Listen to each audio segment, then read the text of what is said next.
इयत्ता 6वी, भास्करराव गलांडे पाटील विद्यालय अशोकनगरची मी विद्यार्थिनी. आपणासमोर विषय मांडते रयत माऊली सौ लक्ष्मीबाई भराव पाटील. कष्टाने वाढवले, मेहनतीने शिकवले, कष्टाने वाढवले, मेहनतीने शिकवले. माऊली तू आमचे आयुष्य घडवले, तू आमचे आयुष्य घडवले.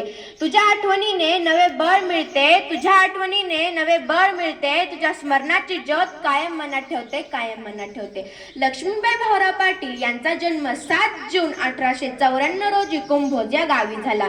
सर्वांप्रमाणेच त्यांनाही टोपण नाव होते, ते म्हणजे अदक्का. अदक्कांचे बालपण, शिक्षण सर्व काही सुखात गेले. पुढे 1909 मध्ये त्यांचा विवाह ऐतवाडीच्या पाटील घराण्यातील भाऊरावांशी झाला. सुहासिनींच्या मेळ्यात उभी होते मळ्यात, सुहासिनींच्या मेळ्यात उभी होते मळ्यात. नजर पोहोचली तळ्यात, हजारोंच्या कंठी भाऊरावांच्या गळ्यात, भाऊरावांच्या गळ्यात. असा सुंदर उखाणा घेत त्यांनी पाटील घराण्यात प्रवेश केला. अण्णांच्या एकत्रित कुटुंबाची जबाबदारी त्यांनी आपल्या खांद्यावर समर्थपणे पेलली. पुढे 1919 मध्ये सातारा जिल्ह्यातील काले येथे रयत शिक्षण संस्थेची स्थापना झाली. लक्ष्मीबहिणी अण्णांच्या कार्यात इतके एकरूप झाले की त्यांनी आपली 3 मुले आणि वसतिगृहाच्या मुलांशी कधीच भेदभाव केला नाही. रयत शिक्षण संस्थेसाठी वहिनींनी आपल्या लग्नामध्ये मिळालेल्या 50 तोळे सोन्याचा त्याग केला. म्हणतात ना, देवाची ती खून आली ज्याच्या घरा, देवाची ती खून आली ज्याच्या घरा, पडे त्याच्या चिरा संसाराला. एकदा पायगोंडा पाटील यांच्याकडे काही पाहुणे मंडळी आली. सर्व जेवायला बसले. पाहुण्यांनी प्रश्न केला, काय करतात हो तुमचे चिरंजीव? पायगोंडा पाटील म्हणाले, काही नाही, 2 वेळेचे खातो आणि गावभर हिंडतो. लक्ष्मीबहिणी अण्णांना वाढत होत्या. हे ऐकताच त्यांच्या डोळ्यामध्ये अश्रू आले आणि त्या अश्रूंचे थेंब अण्णांच्या हातावर पडले. हे अण्णांना पाहले गेले नाही. ते सरळ उठले आणि घराबाहेर पडले.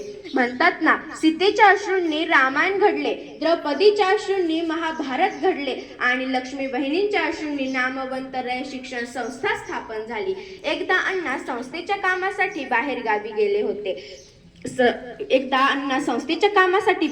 गेले होते. वसतिगृहातील सर्व धान्य संपलेले होते. मागची थकबाकी असल्यामुळे कोणीही उधार द्यायला तयार नव्हते. वसतिगृहातील सेक्रेटरी वहिनींकडे आला.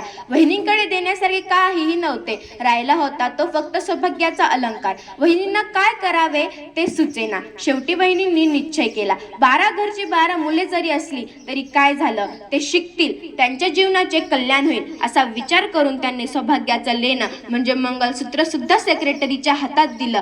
कोणाकोणाची ती मुले काय होते नाते तिचे, कोणाकोणाची ती मुले काय होते नाते तिचे. लळा लाविला सर्वांना राज्य निर्मी ममतेचे, राज्य निर्मी ममतेचे. इवल्या शालेकरांना दिले पाठ समतेचे, इवल्या शालेकरांना दिले पाठ समतेचे. अभिमान अम्मातीचा जीव टाकू ओवाळूनी, अरे आभाळाए वडे इला कोणी दिले मन, अरे आभाळाए वडे इला कोणी दिले मन. निज देहाचे झिजवून चंदन तुम्ही वेचून इथे कणकण, निज देहाचे झिजवून चंदन तुम्ही वेचून इथे कणकण. आणि फुलविले तुम्ही हसरे नंदन, स्मृतीस तुमच्या शतशः वंदन, शतशः वंदन. जय हिंद, जय कर्मवीर. धन्यवाद.